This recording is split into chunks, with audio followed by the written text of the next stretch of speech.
Welcome to the Business with Beers podcast. This is the place where we help entrepreneurs turn their business income into passive income. I'm your host, Brian Beers, an entrepreneur on a mission to inspire growth from everyone around me. I'm going to show you how to create generational wealth by growing your business and breaking the chains of Wall Street investing. Remember, you need to take the actions others won't to live the life that others don't. This week, I've got Dave Menz, also known as the Laundromat Millionaire, on the podcast. In this episode, Dave shares his story on how he came from nothing to now owning multiple locations that do millions of dollars in sales. Dave shares some great tips on what makes a great location for a laundromat. How do you value them? How much profit can you expect? How can you finance equipment? All that actionable tips.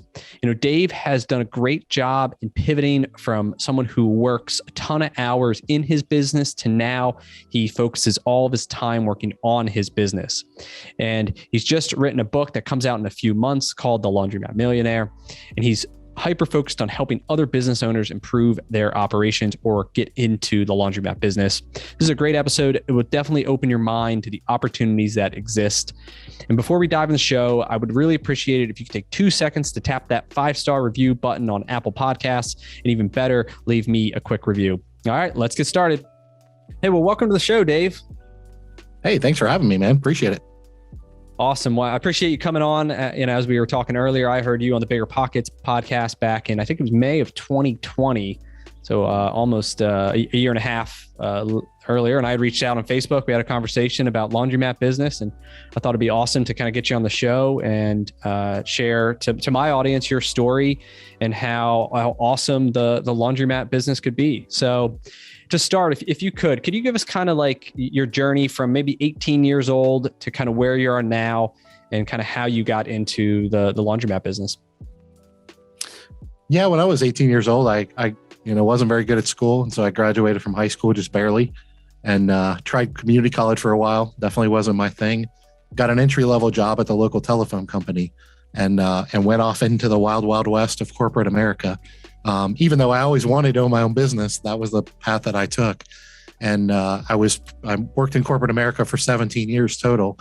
About 12 years into it, I had been promoted several times. I was kind of living the middle-class dream, if you will. I was married, had 3 young kids and the whole 9 yards, and just realized that I was meant to be an entrepreneur and I wasn't following, my heart, my passion. And so I decided to do something about it after about 12 years in corporate America. And for the next 5 years, me and my wife lived well below our means, saved up some seed money. And about 13 years into that journey, we bought a local laundromat a couple miles from our house for sale. And it was just kind of totally on a whim. I mean, I've always studied business. I felt like I knew business pretty well at that point, but I didn't know, obviously, this industry at all. And so I was just kind of winging it. I mean, it was kind of a side hustle for a while. I worked a full-time job, climbing telephone poles during the day, fixing the phone lines and things like that. And then every morning before work and every evening after work, I would spend at my local dumpy laundromats that I bought that was losing money when I bought it. And just trying to fix them up, put some sweat equity in it, a little bit of money that we had because we didn't have a lot, just trying to fix it up and make it better. And my philosophy for everything I do in life is just to try to be better tomorrow than I was yesterday. So I wasn't really chasing anything or anyone other than just trying to build my business up and eventually get it to break even. Break even was the goal. Yep. Yeah. And then obviously eventually profitability. And we were able to do that about 7 or 8 months into that first store. And I kind of, what I say, caught the laundromat bug. I kind of, not overnight, but started to figure out the business. And I realized, wow, there is something really powerful here. And when I bought the laundromat, I just thought it would be like a little side hustle. I didn't think I'd ever be able to leave my full-time job. And as I kind of started to evolve and network and meet other people and learn the business, I realized there's something here. And if I can get a couple of these, I could probably leave my full-time job. And that was kind of that first aha moment is where I could be a full-time entrepreneur. All right. And how long ago, what year did you buy that first one? We bought our first one in 2010. Okay. 2010. And how much did you buy for? $85,000. Okay. And that was just the kind of the business and then all the equipment side of it, right? Mm-hmm. Infrastructure, customer base. Yep. Yeah. Okay. It was losing money, but I mean, it had revenue coming in. It just wasn't very well run. And how much was it losing at that time a month? Or I don't remember for sure. I know our gross revenue was like $1,300 a week, which laundromats don't generate a ton of revenue. It was probably losing $200 or $300 a week, so $1,000, $1,500 a month, something like that. Okay. And our first thing was like, all right, we just got to get this thing. Like we gotta put our thumbs in the holes. Okay. So it took you 7-8 months to get that, like you said, breaking even, and then walk us through there. So you got this first thing. It's starting to now to make some money. You're starting to kind of figure out, what are the levels you can pull, and how can you make it, a more desirable, service for your customers. And then what'd you do from there? Yeah, first of all, the reason we bought the business is because while I didn't know a ton about laundromats, I felt like I knew a decent amount about business. And so when I was in my kind of due diligence period, I did two things that I didn't know at the time were smart. They were just instinctual. One of them was I found a great mentor. I found a local equipment distributor in the Cincinnati area where I live.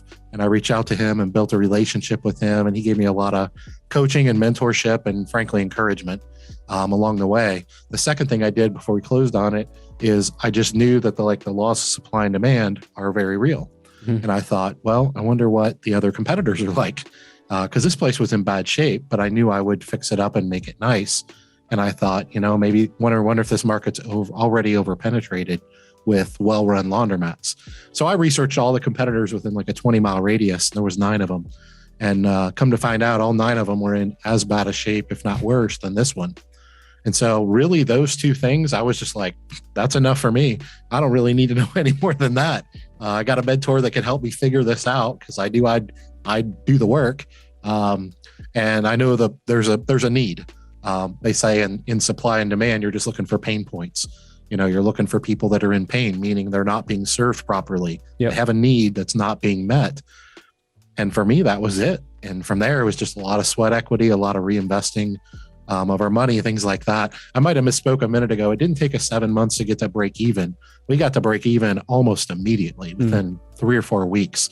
By month 7, we were actually profitable. We were probably netting a couple thousand a month, and that's after debt servicing. Okay. Because at that point we had borrowed quite a bit of money too. Mm-hmm. So if you back the debt servicing out, which is properly how you do it, we were probably making more like $4,000 a month within 7 months. Okay. So we were pretty happy with that. That's kind of when I caught that bug I told you about. Okay, great. And then walk us from there. So that's 2010, by 2011, within a year, it's things cranking out $4 or $5 grand a month of cash flow after you paid all your debt, and all the expenses. So what happened then? Yeah, one of the things that I learned in my studies of business is that most people that start from very little, which is where I was starting, and grow, tremendous wealth over time, one of the ways that they do that, that's pretty consistent across the board, is they practice delayed gratification. I call it keeping your hand out of cookie jar. Same thing. That's my little Menzism, if you will. But yeah, so me and my wife, we had a couple things, foundational things going for us. And I said, man, if we can do this in like 7-12 months, imagine what we could do if we get a couple of these and we just keep our hand out of the cookie jar. And so we never touched that money. We just kept our full-time job. She was a career school teacher. We just worked on growing our income. All the business money that the business made, we just used to pay off the debt, and we saved some up because we wanted to get another location. And within about 11 months of buying that first store, we actually acquired our second location. It just so happened to work out that I had a full-time job, and my commute was about an hour commute north of Cincinnati from where I lived. And I found this local rundown laundromat that was actually closed. It was in a shopping center. And I approached the property owner and I said, hey, you got this kind of rundown, dumpy laundromat in your shopping center. They kind of, excuse me, I didn't say it this way, but they kind of had an albatross on their hands, and I knew it. And I said, I'm in the business. This is what I do. I take over old rundown, dumpy laundromats and fix them up and make them nice. And I said, basically, if you sign me to a long-term lease, I'll come in and basically fix up the space and make it a viable business, and you can collect rent checks. And so we negotiated on, terms and TI money and all these different things, and worked out a deal that was a win-win for both of us. And I would say probably right around the 12-month mark, we actually remodeled that second store, opened it up, and within 3 weeks it was profitable, even though it was very highly leveraged. But this store was about 20 minutes north of my other store, and it was right off the highway, off the exit, and on my way to work. And so I thought, well, man, for a guy with 3 young kids at home and a wife with a career, and I have my own career and I have this other business that I just bought a year ago, like I'm maxing myself out here. I'm working 90 to 100 hours a week, most weeks. And I thought, well, if nothing else, this is on my way to work and on my way home. And it was one of those 9 that I described to you that was also a mess. And so I knew the laws of supply and demand were tipped in my favor, but it was far enough away from my other store that it was a separate, what they call submarket. And so that was kind of my second foray into business. Actually, I tell people nowadays I got the business for free because I didn't technically pay anything for it. Yeah. Of course, I borrowed a whole bunch of money and put them into the store. But didn't acquire anything. It was the power of compounding, right? Is that in business is that you take all your business profits instead of going buying a new car or something. Right. You're taking that profit and you're reinvesting it into buy more. I mean, we've done the same thing in our stores, and I've grown our business from 6 locations to over 20, 24 now by the time this launches, and it's almost every single one was acquired from money that we generated from the previous deal. And it starts to compound and spiral. And that's how you grow wealth very quickly, is the power of compounding, and not like you said, taking it out and buying cookies and fun stuff with it. So the longer you delay that gratification, the more powerful it becomes. Yep. So fast forward today, how many locations do you have today? Yeah. So right now we're building our 5th location. We've evolved from, working a full-time job. Now I work full-time in my business. I've grown a team of about 40 employees that run all my stores now. We have store managers, general managers, things like that in place. And so now I tell people, there's a big misconception in the laundromat industry that this is a passive business, and it's not. It's just not true. Yep. It's very misrepresented in that way, but I'm a passive business owner. And what I mean by that is somebody has to run this business. It does not run itself. That's not how this works. But I don't run the business. I own the business. And I have a staff of people that I've built up over a 12-year period of time that run and manage the businesses for me. And obviously they check in with me, and I poke in from every once in a while. But that's allowed me to kind of foray into teaching other people how to be successful in business too, which is something I spend a lot of time on now. And in this year, in 2022, what do you expect in terms of revenue, the 5 laundromats to produce? Well, one of them isn't open yet. So I guess technically I have 4 on the books. Between our 4 stores right now and our laundry pickup and delivery service, we'll do a little over $2 million in gross revenue. Okay. And luckily, there's a couple different revenue streams in there, some vertical integration with pickup and delivery and things like that, some drop-off laundry service that we do within the stores. But yeah, pretty much all those revenue streams fall right in line with about a 30 to 35% margin. Okay. So let's walk through like the financial model, of you see, this empty laundromat. How do you go about determining what's the valuation? What's some capital improvements? That at the end of the day, how much should this thing be able to produce? Do you need payroll? And then ultimately, what's the net to you kind of as the owner, as you kind of walk through, kind of give me some bar napkin math, kind of high level stuff here. But let's walk through that. You're driving down the street somewhere in Ohio. It fits your market. Let's start with the valuation. How do you determine what you're going to pay for a place? Well, I mean, if it's an open key, turnkey store that's not in a terrible state of disrepair like mine were and things like that, as a general rule, the valuation of a laundromat is typically anywhere from 2 to 6 of NOI. So whatever the net operating income of the business is, 2 to 6. And people say, well, that's a huge range. And it is. It depends on the condition of the business, the age of the equipment, because every washer and dryer in your store is an employee. Like it's, you don't have a lot of employees. So if it's relatively old, right? If it's 25-year life or 20-year life equipment, they're all near the end, you're probably going to pay a lower multiple than if it was all brand new or in pretty good condition, right? Yep. The general rule. That's right. Okay. So you're looking at the operating income 2 to 6 times. I mean, that's, I think that's pretty standard in a lot of other small businesses. And then what do you do from there for capital improvements? Is there a certain model that you try to follow to differentiate, your locations from others, or are they all kind of the same? Well, the good thing about the laundromat industry is that the bar is really, really low. I estimate, and this is just kind of, once again, back of the napkin, but I estimate roughly 80, 85% of the laundromats in the United States of America are just awful. I mean, they're just in terrible state of disrepair. So the good news is owners that don't care, think it's, I mean, a lot of them are run unattended, which you can run a well-run unattended laundromat, meaning there's not a staff on duty at all times. That's where the idea of this passive income comes from. Okay. It's just a room of washers and dryers. Nobody's there. It just runs itself. Well, in theory, that's true for like 5 minutes until something breaks or something happens or a homeless guy sets up camp, or, I mean, there's a lot to the business that the owner typically does in an unattended model. But there's a couple different models within the industry. The unattended model is one of them. And I always call that more of a commodity mindset, meaning those owners, generally speaking, aren't focused on customer service. They're usually more focused on just the commoditization of the utilities and the equipment and the retail space, the rent, things like that. Okay. And don't get me wrong, that can be done well. So I'm not disparaging that model. That's how I started. That's what I bought. But my model is the rundown, dumpy laundromat that's in terrible shape of disrepair, but is in a great location, has great parking, and has limited competition, meaning the laws of supply and demand are tipped in my favor. And the beauty of the laundromat industry is if you hit those things, those nails on the head, you don't need to go any further. What were they again? You have a home run on your great parking, terrible great location as far as visibility. Yep. Good demographics and limited competition. Yep. And demos. Okay. Yeah. So what a lot of people do that come to our industry from other industries is they like to I call it spreadsheet it.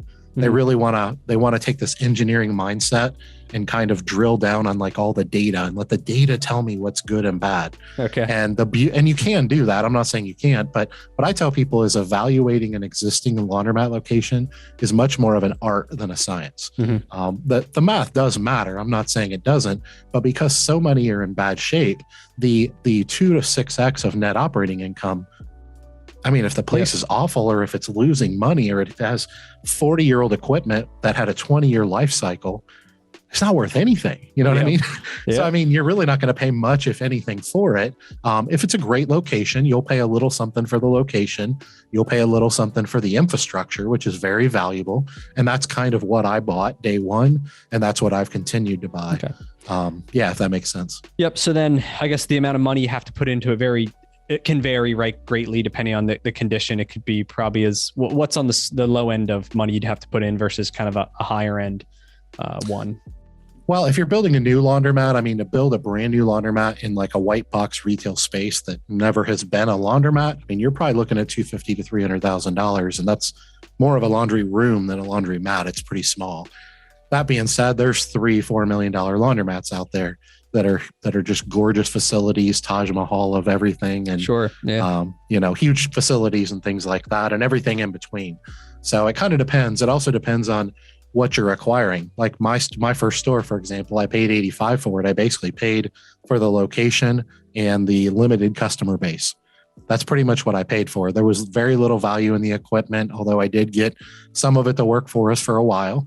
But over the next couple of years, we probably invested $300,000 in little chunk projects along the way to get the business to where it eventually was, where it was generating a good amount of money. The beauty of the laundromat business is, although it's capital intensive, you can typically, with the equipment, the vending, the folding tables, things like that, you can typically borrow and leverage 100% in most cases. Oh, wow. You can't leverage 100% to buy a location. The acquisition is kind of a different scenario, but the actual equipment, you can do that pretty easily. And the reason why is if you take a rundown dumpy laundromat and you put all new equipment in it, you put a new floor in and retile the bathrooms. Once again, if you have the right location and you have very limited competition, the industry knows that the odds of anyone else in your area operating at even a mediocre level are pretty slim.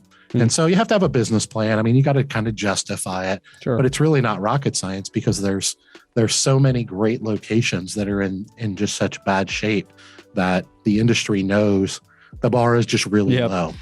Okay.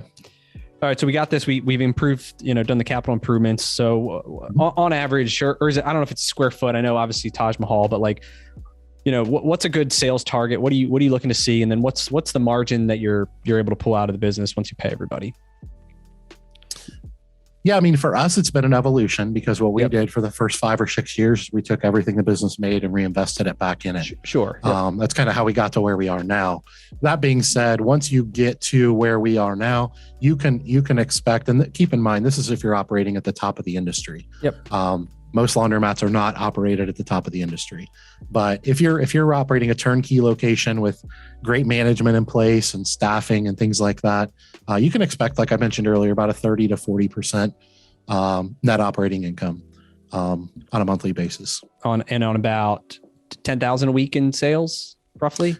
It varies. I mean, a small laundromat that's in the country, like in a small town of 10,000 people, it might only do a couple $1,000s a week. A $2 or $3 million laundromat in the heart of Philly, I mean, it could do 30,000 a week, and sometimes more. It also depends on their business model, because if they're only a self-serve laundromat, you can only do so much business running through people using their own labor.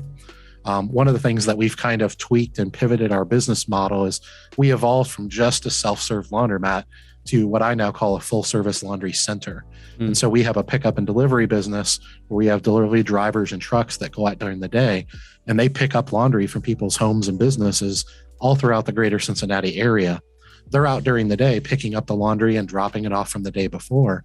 And then they bring it back to the store, and then we check everything in and we process everything. And then the physical laundry that we're doing, we have a third shift production crew that comes in at 10 o'clock at night when the store is closing to the public. It's no longer a self-serve laundromat. And we basically access all that excess capacity in our equipment that would have just sat there and made us no money overnight. And we basically turn our laundromat into a factory overnight. And so we actually generate more revenue when the store is closed to the public than we do during the day. Wow. And that's kind of the sweet spot in any business. I mean, if you find a restaurant that does breakfast and lunch, and they can have somebody that owns a food truck and they come in and use their restaurant facility in the evening, that's when you really, whenever in business, anytime you can tap into excess capacity that's kind of wasted, that's usually where you'll find your profitability will kind of skyrocket. And that wasn't an easy thing to do. I don't want to make it think that it was just like buy a truck and technology. Yeah, I mean, it's a whole, but you've taken this, a large capital expense, like the rent needs to be paid, the insurance, you got to pay debt, you got to pay everything. And you got to get those things cranking 24/7.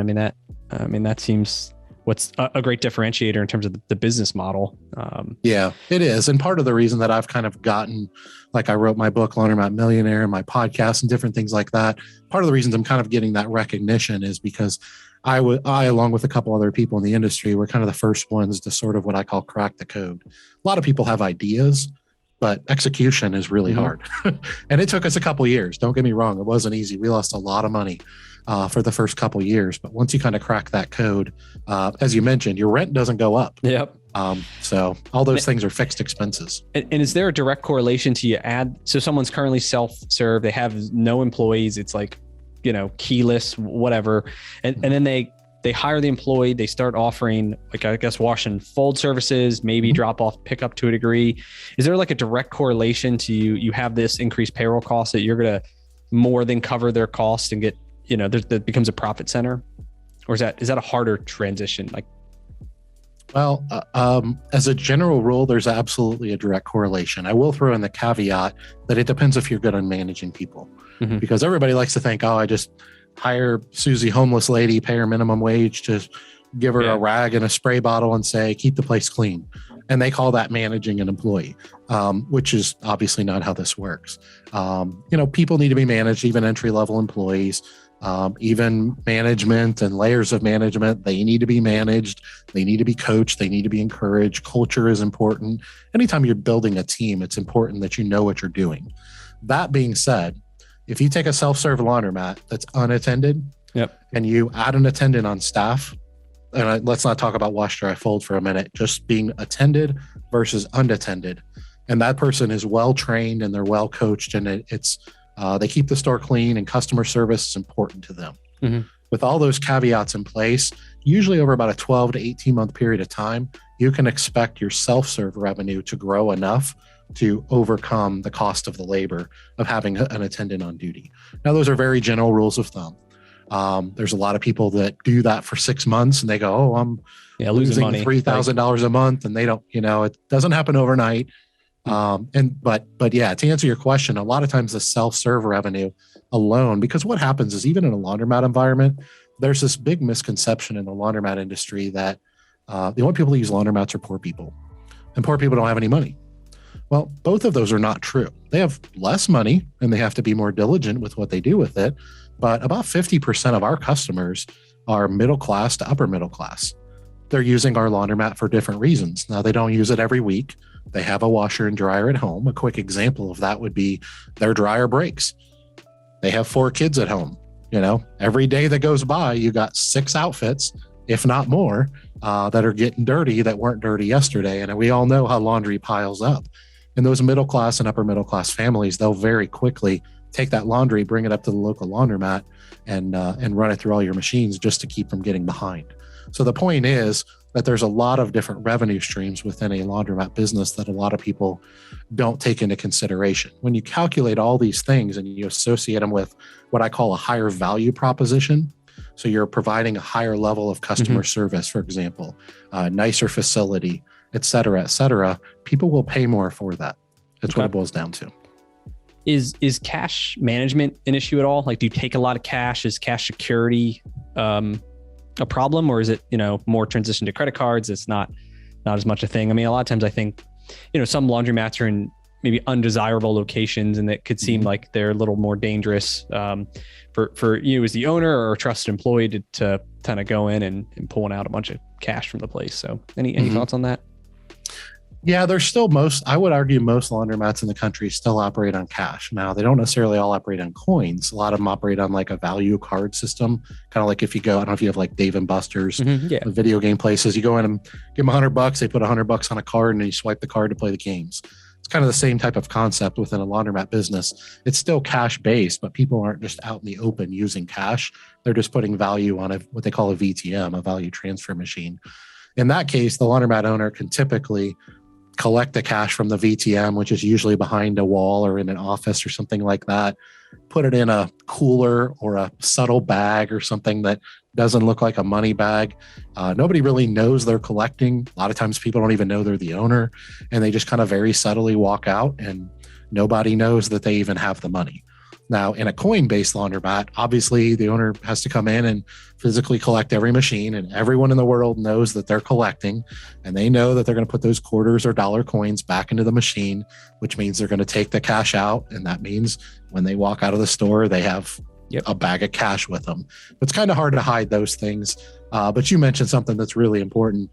This is just my opinion, but most locations in the country, it's just not a big deal if you have a little bit of self-awareness and you're not just silly with kind of flaunting it, and you're just kind of subtle and don't make a big deal out of it. There's definitely some locations in the country where security is definitely more of an issue, and you have to be more cautious of those things. So it just kind of depends on your business model.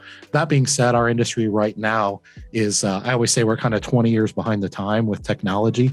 So we're right now just starting to have kind of a technological revolution in our industry. So credit card payment systems, phone pay apps, things like that are just now hitting our industry. Well, let me rephrase that. They hit our industry about 7 or 8 years ago. They're really kind of full steam ahead at this point, where most people are like, are you serious? Like, we've taken credit cards for 25 years. And so it's an evolution, it's a process, but it's also it's a tremendous investment. So it's not just that laundromat owners aren't smart enough. It's, when you have 80 or 90 washers and dryers in a store, I mean, to put a credit card reader on every machine is a $500 to $700 investment per machine. Yeah. So you do the math, that's $50,000, $60,000, $70,000 in a lot of cases just to accept credit cards on the machines, not collect cash. And then you have to turn around and pay a 3% credit card transaction fee. So, and then is that going to increase your sales enough to justify the incremental cost? It's probably no, right? It depends on the situation. There's plenty of them where it's justified, absolutely, but there's plenty where it's not as well. What's the biggest challenge you face in your business? It's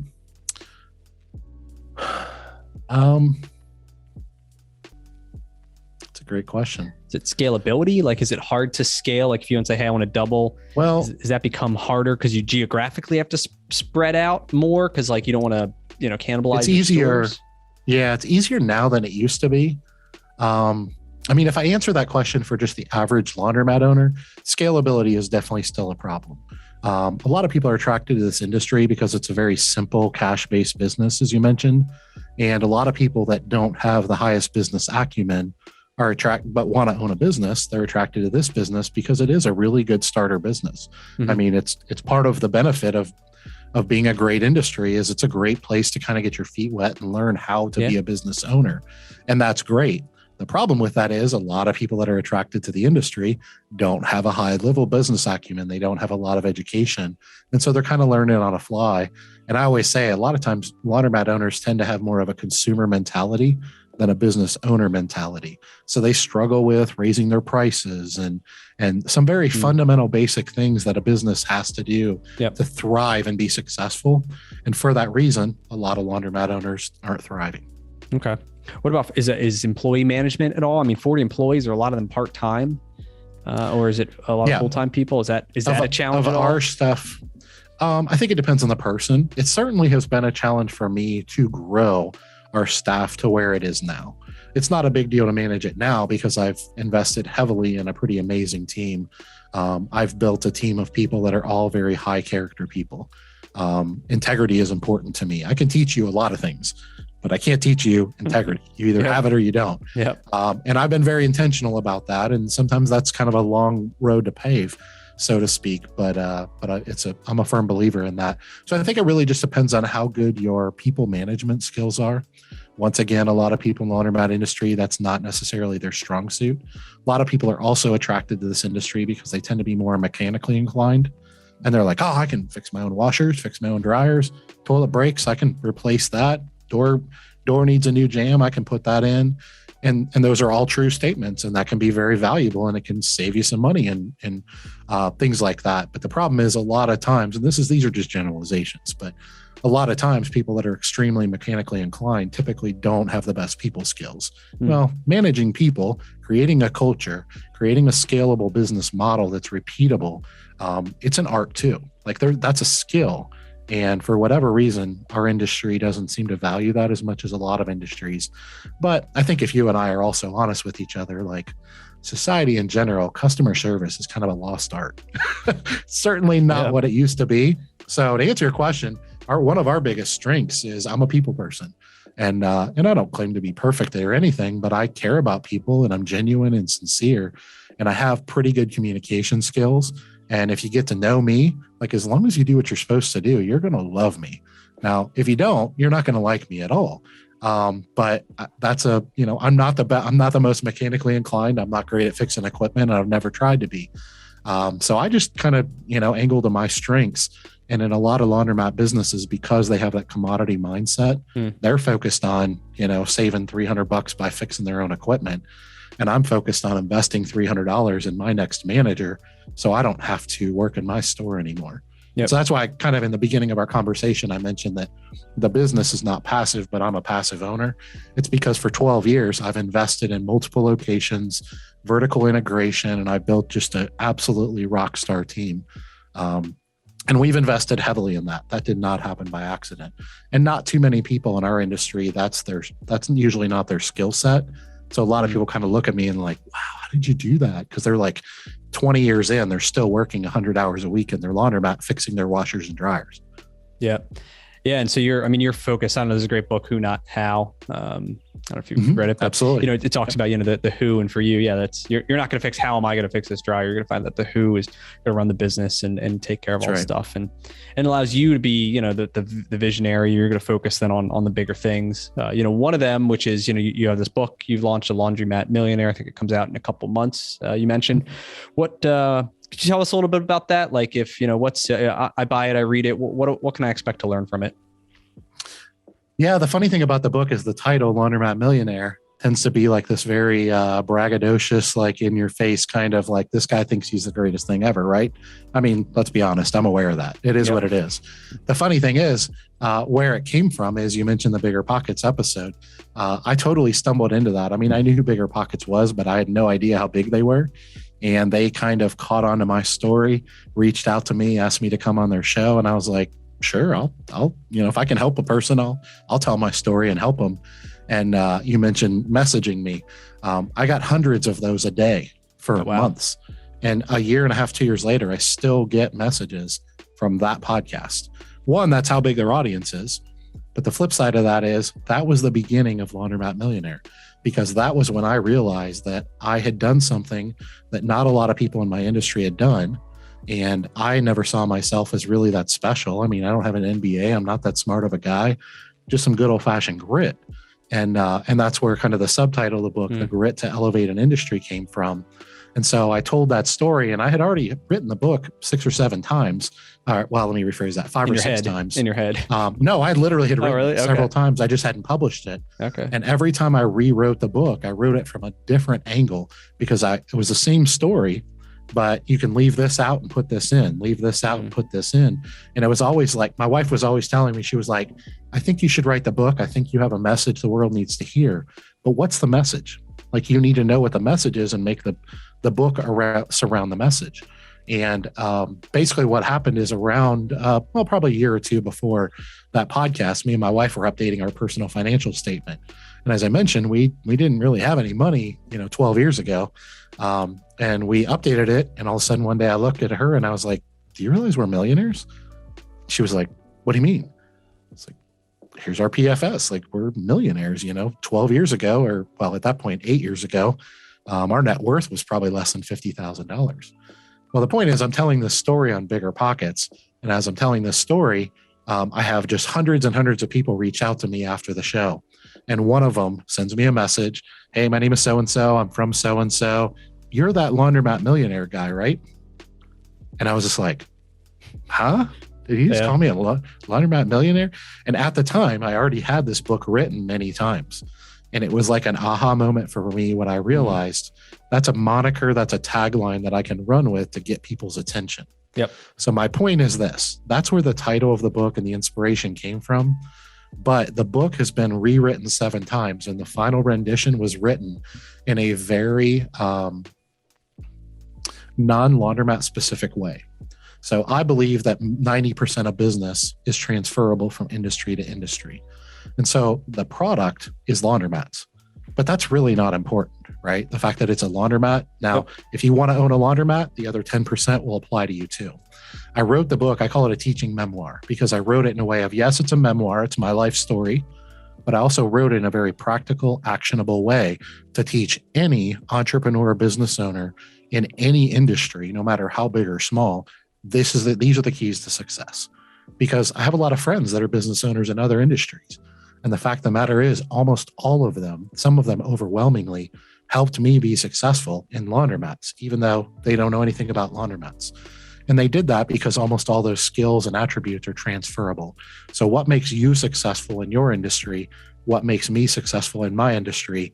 There's a correlation of 70 to 90% of that. Yep. And then that last 10% of what's the product, like a mechanic or a laundromat, that's really not all that relevant. It's pretty insignificant for the most part. So my point is that I wrote the book in that way because I really want to bring the actionable life lessons to the world, not just people that would want to own a laundromat. Oh, well, that's awesome. Well, I look forward to coming out. And you had a lot of great points there. I think 100% I agree. I always try to learn from others. And, at the end of the day, it's we're taking all the information, it's systems, process, people, financials, cash flow, and it all applies, right? Whether it's a widget, an online business, a service business, doesn't matter. So That's awesome. Any other books you're reading that you've enjoyed that you'd recommend? Business books? Just finished a book, and I tend to be obsessive. So if I read a book and really like it, I'll read it again immediately. I just read it 3 times in a row. It's called 100 Million Offers. I think it's like actually 100 capital M offers. Okay. It's written by a guy named Alex Hormozy, who has a small but very quickly growing YouTube channel. And I'm a big fan. I mean, I never want to stop learning. I never have stopped learning, but a friend of a friend turned me onto his YouTube channel, and he's a very successful guy in many different industries. Started out as kind of a gym owner. That was his niche. But the guy is super sharp. His YouTube channel is fantastic, but his book is amazing. Okay. So that's one I would recommend. I got a ton of value out of that. Awesome. And where can listeners connect to learn more about you, get updates when the book comes out, all that stuff? Mm-hmm. Yeah, well, if they want to purchase the book right now, it's in pre-sale. They can go to my website, which is laundromatmillionaire.com. And I always say that's Laundromat with an O, not a Y, millionaire.com. They can pre-order the book there. All pre-ordered copies are shipped out immediately now, and they're all autographed by me. So they can get that there right now if they want. As of June 2022, the book will be, we have a publisher, so the book will be everywhere the books are sold. Audiobooks, ebooks, the whole 9 yards, bookstores, airports, the whole thing.